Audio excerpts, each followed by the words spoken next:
Hello, my name's Niranjan, the host of Master of Your Crafts podcast. Learning from leaders who are continuously inspired, passionate, and driven to align with their soul purpose, sharing their gifts to bring healing to others. The music is composed by Rebecca Everett.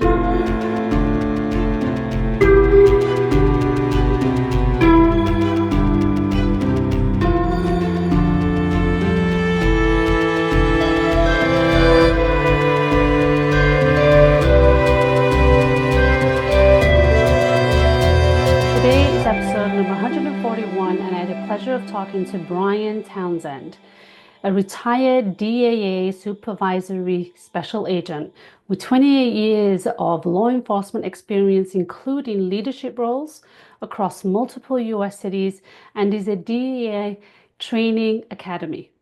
He now leads Eagle 6 training and works with MOCIC to support law enforcement through education and consulting. Brian is also the founder of Only 2MG Inc., a not-for-profit dedicated to raising awareness about fentanyl crisis and the broader opioid epidemic. Enjoy the conversation. Thank you. Hello and welcome to Brian. How are you, Brian? Good. How are you? I'm doing well. I'm excited to have this pretty interesting and depthful conversation with you about all the work that you have done in the space of the law enforcement, the addictions of drug and the influence it has on, I guess, the population of America and how it's influenced individuals as maybe victims, if I can say that, but also you as um, somebody who's there to support and empower individuals through that process and through their journey. Yeah, I look forward to it. Be a I good discussion. yeah, I'm curious to get into it more on the standpoint of your journey and your witness as as an enforcer, if you will. Um, Sure, sure. I've been in law enforcement or I spent 28 years in law enforcement. I was a police officer for about 5 years in Joplin, Missouri, the southwest corner of the state, and I loved the job. It was a great experience, and it certainly helped me with my future endeavor, which was to be a special agent with the Drug Enforcement Administration, the DEA. mhm. And that was my dream job. That was my goal. And after 5 years as a police officer, I was able to accomplish that and end up spending 23 years with the DEA. I had a variety of assignments. I was in Little Rock, Arkansas for about 10 years. I was in Quantico, Virginia, which is where our training academy is, for about almost 4 years. I was in Corpus Christi, Texas, for about 7 years, working in South Texas and along the border. And then my last 2 years, I spent in Southwest Missouri again, where I started my career in Springfield, Missouri, where I was the resident agent in charge. So I was in charge of the DEA office and the DEA operations in the 25 counties in Southwest Missouri that we covered. Loved my career, believe in DEA's mission, and miss my coworkers. Mm. And but felt like I was young enough to do something different and had a different calling and wanted to open up I guess, a different chapter in my book. So Mhm. I left and did a couple things. I started my own business, which I still have, Eagle 6 Training. I provide training and consulting services. And then I also went to work for what's called a RIS center, a regional information sharing system. And the one I work for is called Mid-States Organized Crime Information Center. And I'm a law enforcement training coordinator for them. So we're a nonprofit that is government funded, and we support law enforcement in 9 states. And as a law enforcement training coordinator, I develop and implement training to our law enforcement members in the 9 state area that, like I said, that we cover. In addition to that, I have a lot of knowledge with opioids, specifically fentanyl, and because those things aren't enough, so I had to add more to my plate. Yes. Seems like it. I Yeah. started my own nonprofit organization, Only 2MG. We're a IRS 501(c)(3) organization, and the entire board of directors is all retired DEA agents, Mm, and our entire goal is to provide drug education, drug awareness, and specifically in regards to illicit fentanyl and how it's changing lives, it's changing communities. right. Right. Is there any other additions that you would like to add? That's not enough, is it? So, No. Yeah. so in my spare time, I like to sleep. Okay. No, but I'm very fortunate. Even though retired, obviously I'm working, I'm pretty busy. I'm doing what I love. Mhm. I'm very fortunate for that. I really am. I love to travel, and I love to talk to people, and I love to help people, and that's what I hope I'm doing. Yeah. So get to combine all the things that I'm passionate about, and you know, that's a good life Yeah. It's a win-win, right? for me. Yeah, absolutely. Yeah. And I'm sure for the individuals that you get to influence and support along the way too. So, I hope so. I hear a lot of stories and a lot of testimonials, a lot of very private things that are told to me, and how hopefully I inspire and give people some some motivation and absolutely. really ultimately it motivates me and it Yeah. empowers me Yeah. to want to do more and more and more. Sure. Yeah. Well, you have such a wealth of knowledge and been through probably some pretty interesting experiences over your career, even maybe early on to the sheepish, naive mode that you was in, but also to the tail end of it as you switch departments and demographic and regions. So, what has that taught you about yourself? That I'm more resilient than I think I thought. Right? Hmm. We have to adapt to our environments and in the different situations and what's thrown at us, Yeah, and we always got to show up with our A game, right? We have to be the best, not only for ourselves but for the people that are depending on us. right. And I love the different perspectives and the different uh, things I've met or different challenges I've faced in my career and in my life. And I think we have to grow from those things. At least that's the idea. Yeah, And I've certainly I think I've grown quite a bit over my sure. career. Like you hit it on the nail on the head when you said like that naive. That's exactly how I felt Sure. looking back at my younger self in this, especially in this career. Yeah, You know, it's an eye opener. It really was. sure. And every day is a learning experience. And I still feel like I'm a student of life. And quite frankly, I wouldn't have it any other way. What was it that prompted you to take this career path? Yeah, a lot of folks don't understand why I would want to be a DEA agent when I was in high school. And that's exactly precisely what I wanted to do. I saw what drugs were doing in the community that I grew up in. It wasn't a bad community. I'm not going to pretend that I grew up in certainly I've been in a lot of really bad communities, and Mhm. I know what those look like. But we all face those things in our lives, and unfortunately, some of those things happen when we're children or when we're young. And I saw those things around me, and I just decided at a young age that wasn't for me. That I respected my body and my mind too much to put those poisons in me, and then I made a decision that I wanted to be part of the solution, that I wanted to be Mhm. part of how are we going to make our community safer. Mhm. And quite frankly, I thought the DEA was pretty cool. Yeah, there's a cool factor on it for sure. Absolutely. Yeah. So Absolutely. so and I didn't know how I was going to put those things together. I really didn't. I finally made a decision that I was, in college, I would study criminal justice, criminology, and I still, the path to DEA wasn't, it wasn't a smooth paved path. The internet really wasn't what it is today, and Mm, and I didn't have the contacts and things like that. But I figured it out, and I'm glad I yeah, did. good for you.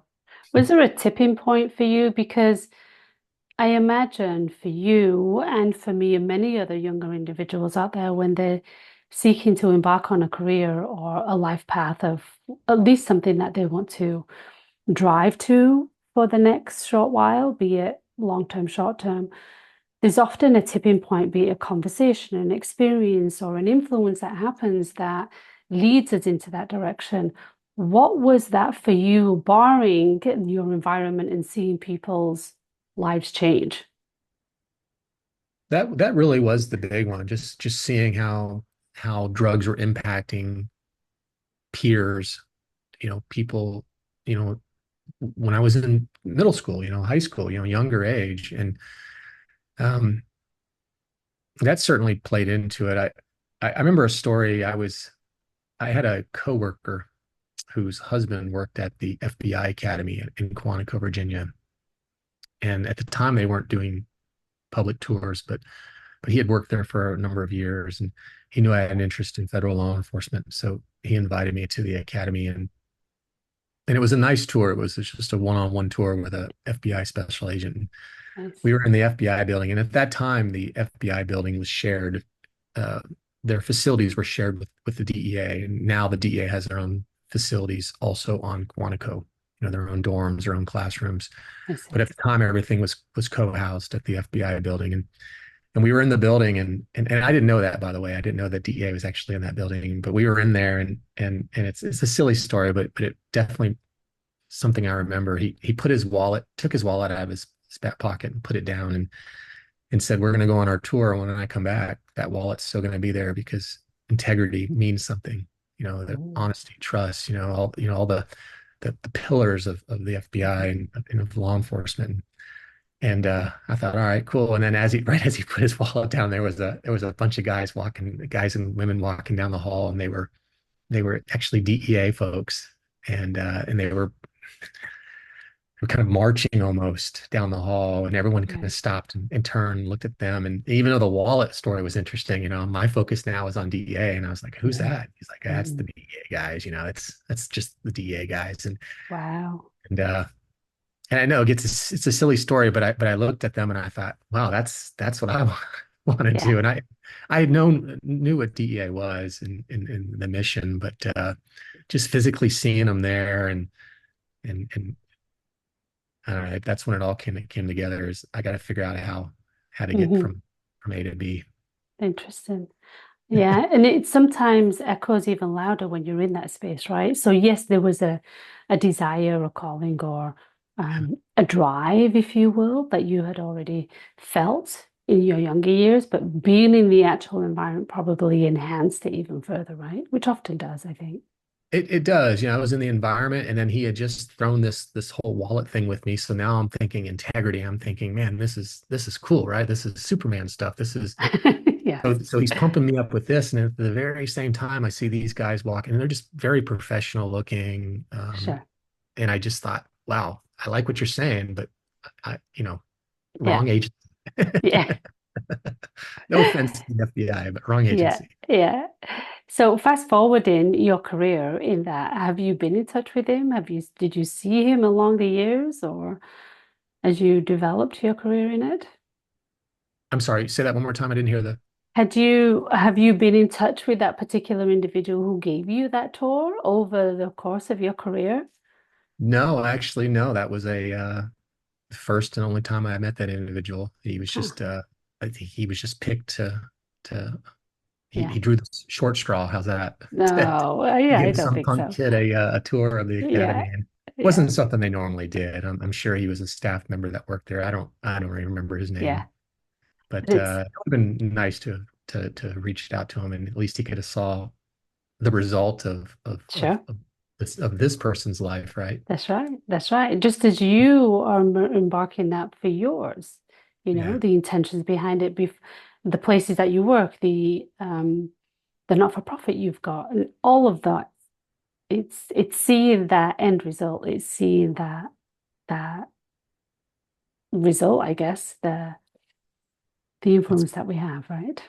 yeah, it's powerful, right? Yeah, The I outcome. agree. Absolutely. Absolutely. What do you feel are some of the attributes that put you in the space to have not only the determination and drive, but to live out not only those pillars that were embodied on you as you go through your career in the federal law enforcement space, but also that you've owned for yourself and carved and crafted for yourself as you move through the world as an individual outside of those other labels. I think I've always had a curiosity um, to understand, a curiosity of things and want to understand things more. And at the same time, I think I'm a very compassionate human being and, Mm. I can show empathy and I want to learn and I want to understand people. I don't want just to hear them. I want to understand why they think or feel or say the things that they do. And I think those things helped me along my way. When I learned about substance use disorder, addiction, Right. it wasn't it was difficult for me to understand those things, but to apply some empathy and try to understand what it is made me communicate and deal with folks who are struggling from these things more so once I took that time to do that. So I've always had that, I think that personality where I've just, I try to care, and, Right. and sometimes I fail and I get that, but I've always been that curious person you know, who, who, who wants people to be happy and wants to figure out what's the successful resolution here. And I think that helped me along my way. You know, I think I had a successful career. I'm very proud of that. I'm very happy for that. Yeah. Do you, in reflection of the naive young man who had that tour, and looking back, what are some of the qualities that you've installed in yourself, be it through the influence of the institute or as yourself in I want to be this person? What would those be that could be helpful for individuals listening to this call? Don't let all the things that you see and experience in life change you for the worse. You know, even though I was naive, I wanted to see good in people, and sometimes I didn't. Mm. I didn't let those things change me for the worse. I didn't want to be the sour person or the person that just expected people to be bad or do bad things. I always try to keep that core inside of me that that uh that regardless of all the, I've seen a lot of bad things in my life. Mm. But I always try to look for the good, right? And I think Yes. that's what keeps you sane in a way. And it certainly did for me, and part of that, even really part of that traumatic growth is just trying to be resilient and find a way to smile and find a way to see the happiness and the good of people in the world. So I think that's a big one. It's just remember who you are, remember what your values are, Right. and as hard as it can be sometimes, stay grounded because you're gonna fail. You're gonna mess up. You're gonna experience bad things, but you got to remember who you are and what you stand for, and and and if you give those things up, then they won, right? Yeah. And those are the markers, though, right? Those difficult scenarios and experiences that we have are the markers for us to build upon something, to have more gratification when once we've overcome it or gone around it or however gone through it, then there is a sense of achievement and courage and maybe more drive and passion to move forward because if it's everything's handed to us so simply and easily, do we appreciate it in the same depth? Yeah, absolutely. And that's really the same thing. That's when we fail, right? We learn those same lessons, right? It's Mm. we fail and give up Mhm. or avoid those things, or do we fail and learn from them and have some personal growth Right. and some achievement and there's pride in that too. No, I absolutely agree. It's just part of life's journey, right? Just Yeah, learning it is too. from our past. Yeah. What are your intentions? You've got this not-for-profit. You're working if what sounded like three or four different areas in itself, but fentanyl is such a drug that has had such big influence on people's lives. What is your intentions with this program, be even the leadership program that you're doing, in sharing that with the world? To empower people to make better decisions, especially young people.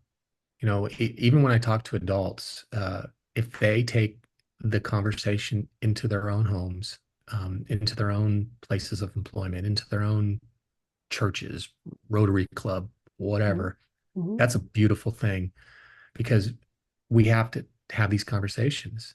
And that's a huge thing. What I'm trying to do is start these conversations, give them the information. When I talk to young people, I tell them, hey, I'm not here to tell you to say no to drugs. Now I know all the adults and parents Oh, are kind of like, oh my goodness, what kind of speaker did we bring in, right? yes.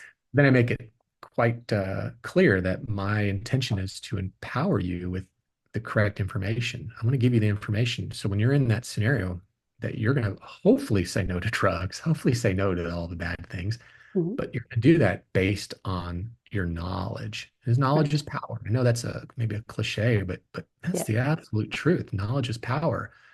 So that's my goal is to provide knowledge, provide, you know, accurate information. Unfortunately, there's too many folks that aren't getting this information.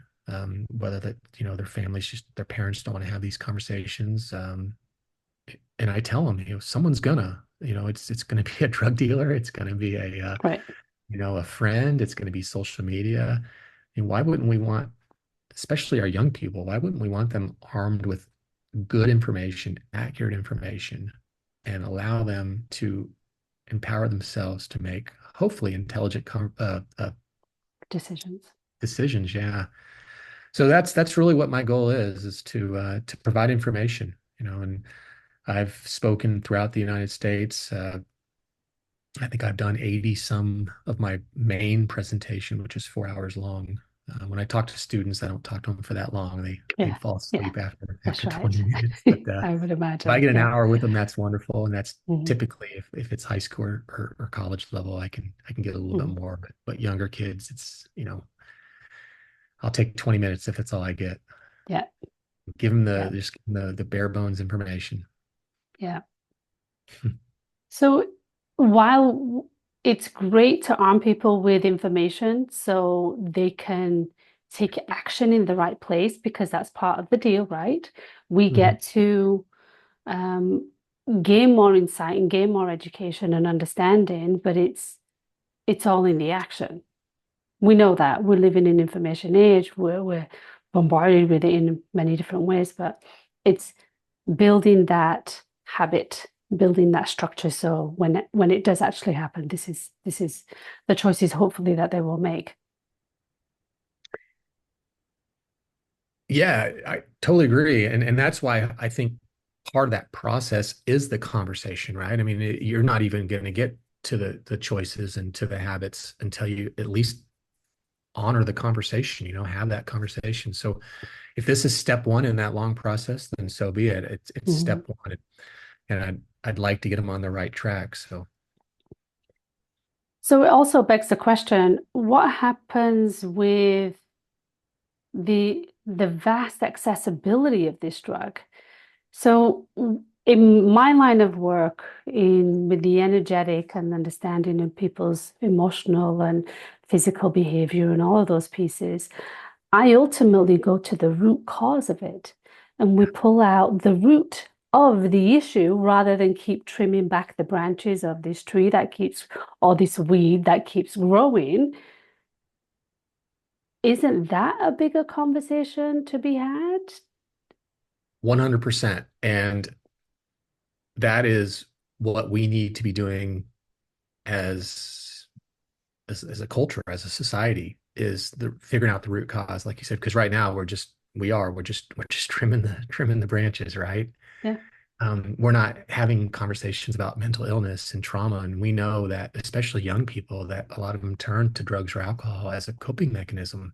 Yep. Some, are just experimenting, or maybe they're bored, or maybe they're just, peer pressure. But many of them are turning to drugs or alcohol as a coping mechanism for trauma,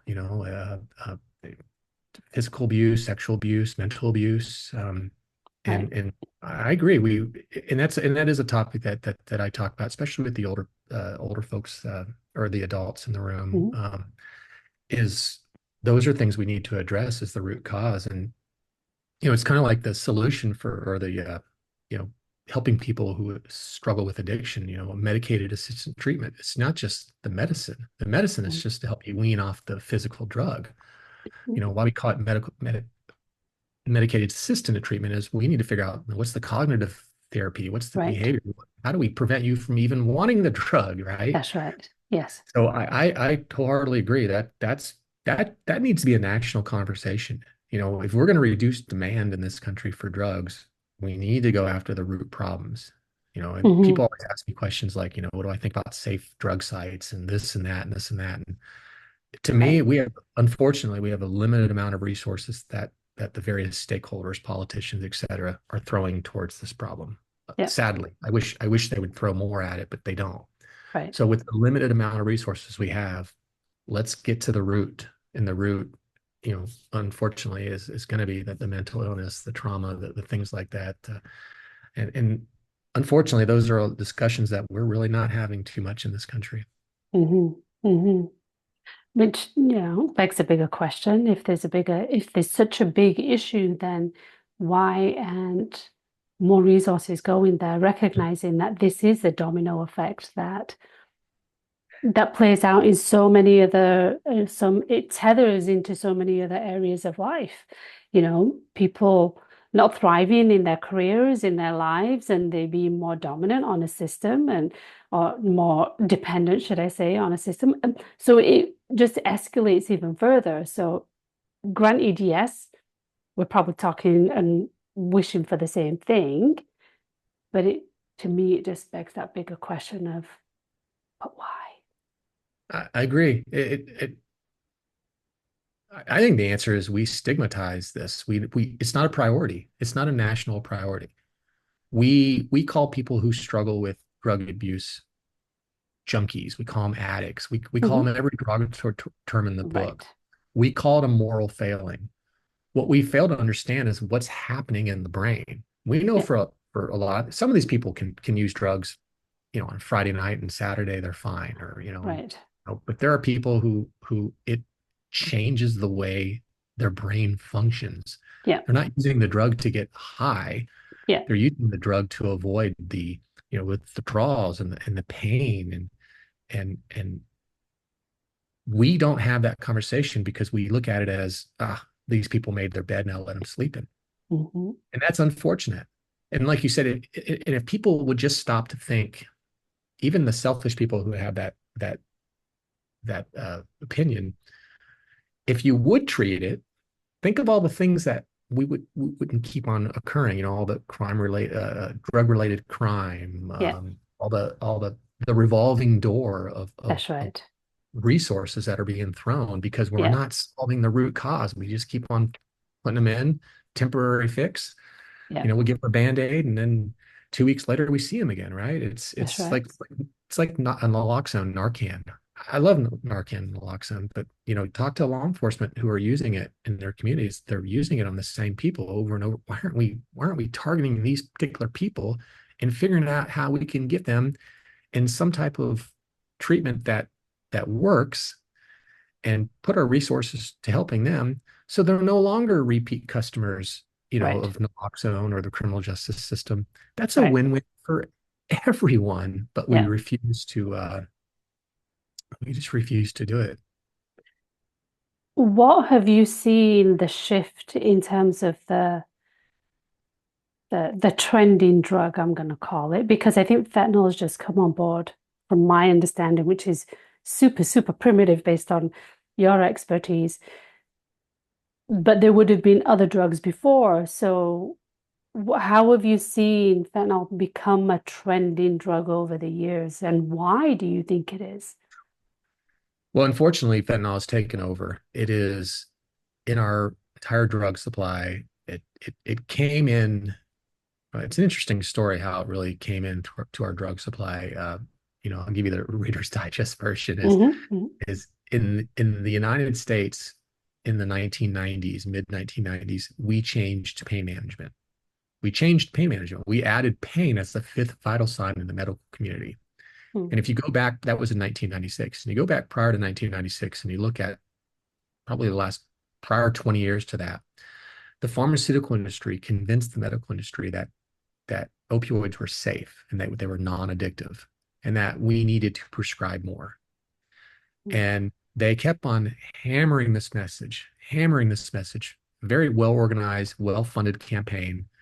And finally, in 1996, the medical industry said, yeah, you're right. Let's do that. And they added pain as a fifth vital sign. And at the same time they did that, the same year, Purdue, and they weren't alone, but they were certainly the worst of the crew, said, hey, we have a drug for you. It's called OxyContin. It's oxycodone is what it is. Right. And that had a devastating effect because not only did Purdue release that, but other companies released opioids. And we went from, if you had an opioid prescription prior to 1996, statistically speaking, you were probably dying. You were probably had some type of terminal illness or in Right. some type of severe pain that can be absolutely justified into giving you an opioid prescription. I'm not saying there wasn't some abuse prior to 1996, Sure. but uh, but but statistically speaking, after 1996 and after we added pain as a fifth vital sign, we were giving opioids out like they were candy. Mm. You had your wisdom teeth taken out. You went home with 30, 60, 90 pills. You didn't even have to Right. say you were in pain anymore. And Right. that had a profound impact on this country. It really did. Hmm. And we just started handing these out because we were made to believe that they were safe and that they were effective, they were non-addictive. And if you did get addictive, it's because you're a junkie, it's because you're a addict. Hmm. The terms, the pharmaceutical companies like Purdue, they really lived that. They really pushed that Hmm. propaganda, that Hmm. message. And now we had a pill problem.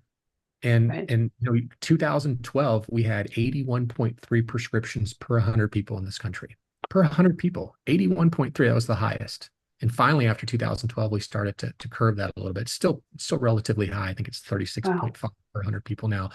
But the point of it is now we have opioids out there for everything. You don't have to say you're in pain. Here's an opioid.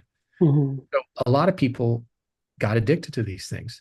They hurt. Right. Did they help some folks? Sure, but they hurt a lot of people. Right. And if your doctor, and a lot of doctors realize, oh, this was a little bit crazy. We were Hmm. misled here.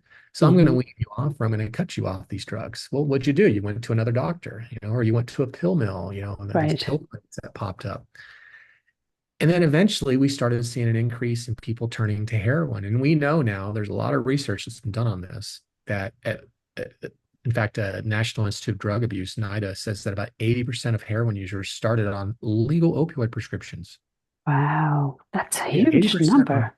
it's a huge number. And there's other research out there that suggests approximately the same, an overwhelming number of heroin users who started with legal opioid prescriptions from their physicians and turned to heroin. And this is where fentanyl gets into the drug supplies because eventually the drug traffickers said, hey, we need to, drug traffickers cut their drugs, instead of giving you 100% of a pure product or a raw Sure. product, they'll cut it with something. So they started to cut it with this other opioid called fentanyl, but it's a synthetic opioid. It doesn't take the plant. It's all chemical. It's cheaper. It's more potent. It's very addictive. And eventually it took over. It replaced heroin.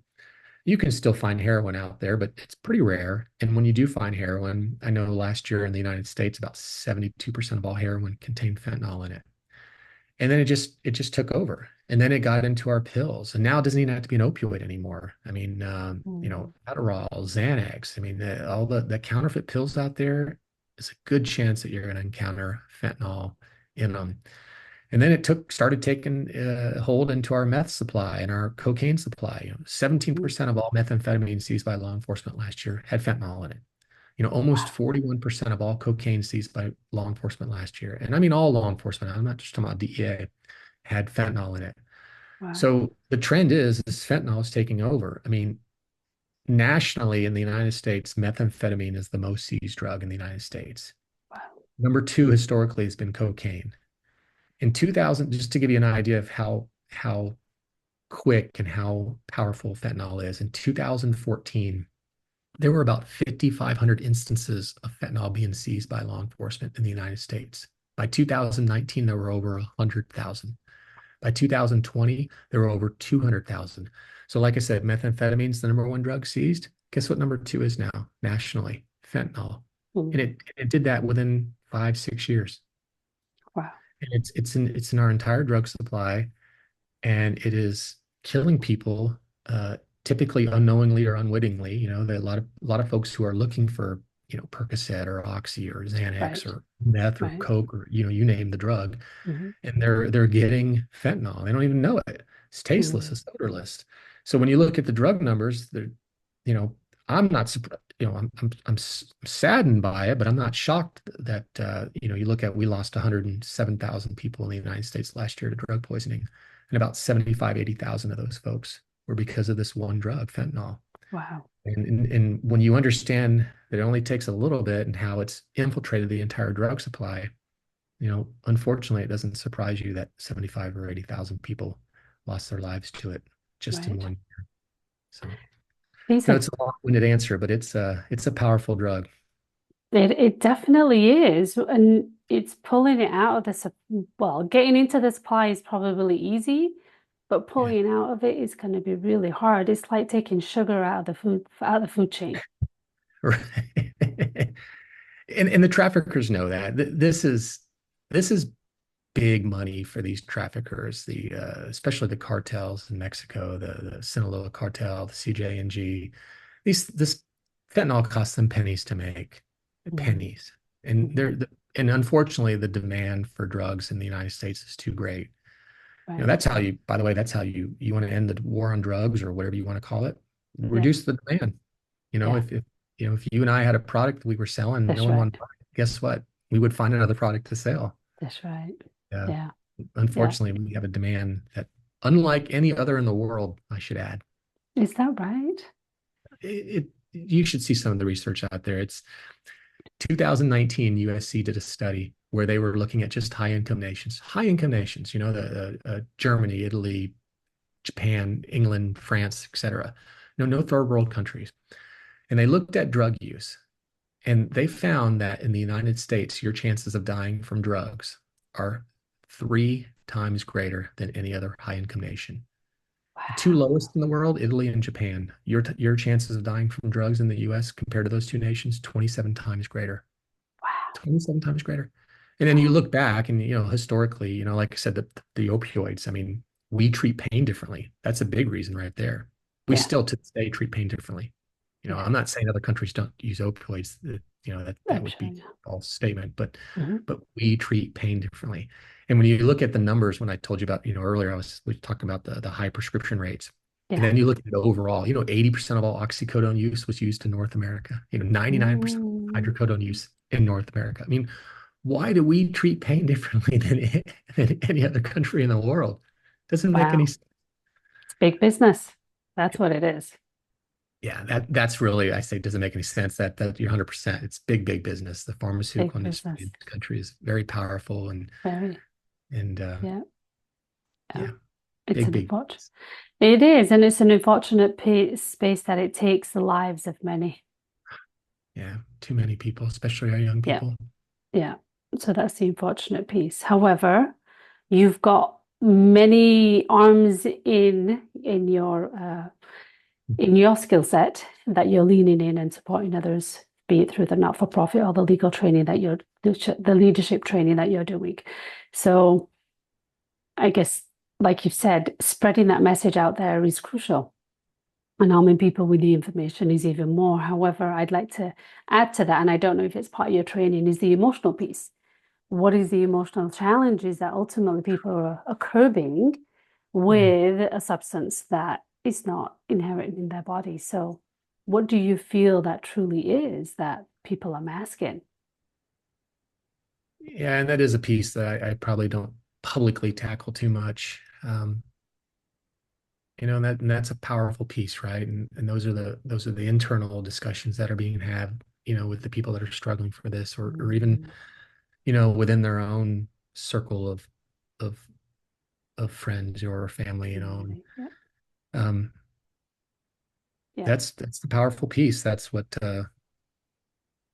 in a way, that's almost what kind of keeps me motivated too. Is so those Right. those emotional challenges do get better. How do Yeah. we how do we help them?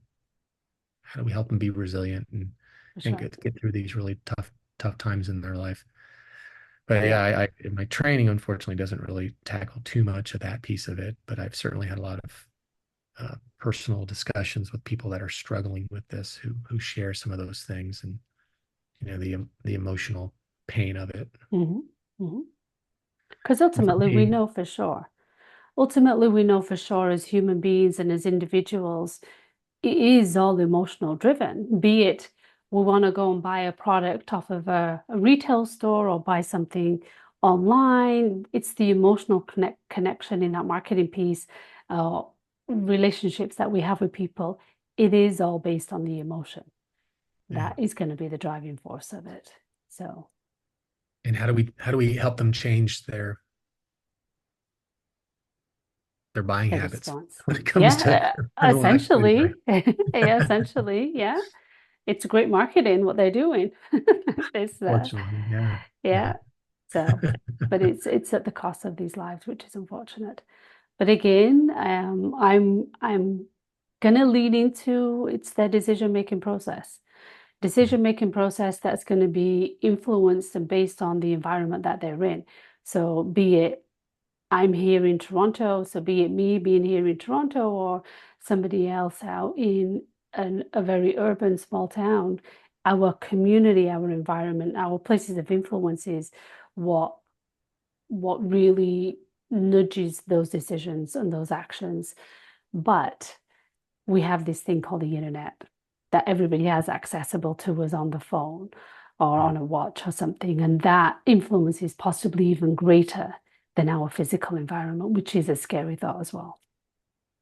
Yeah, who knew we would have the power of instant information at our fingertips within Yeah, mere seconds, right? yeah. It has a profound Which is impact. even scary.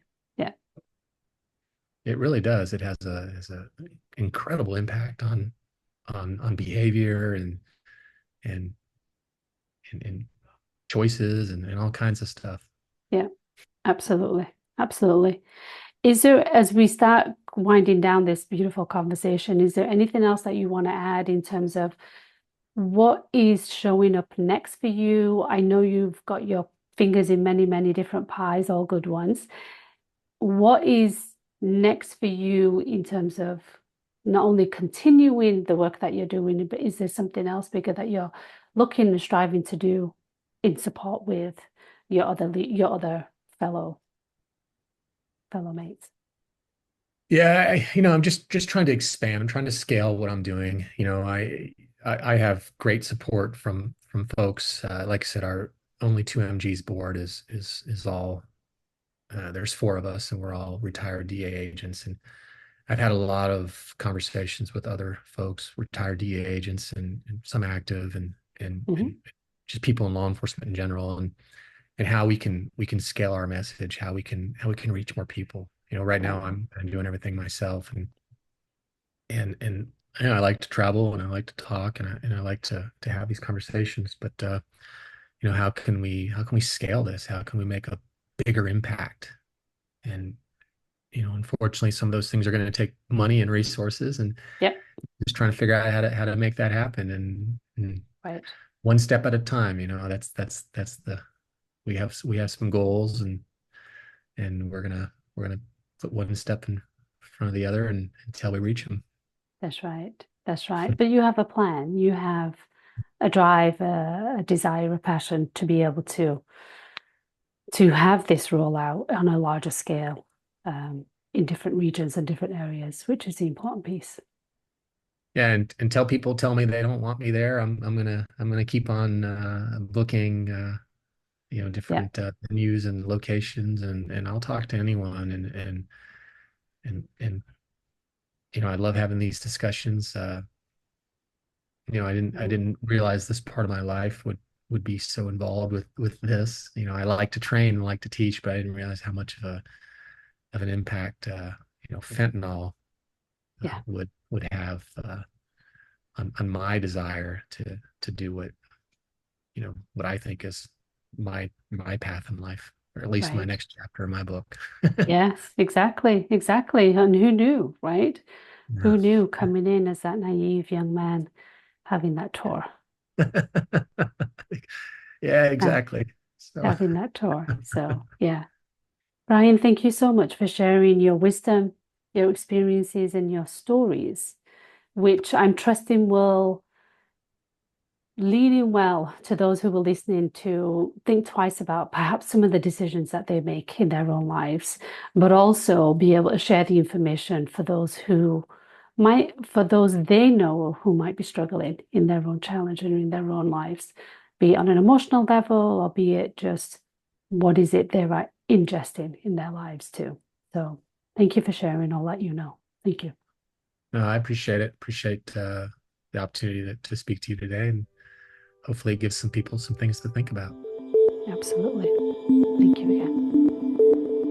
I'm Naranjan, and you've been listening to Master of Your Crafts podcast.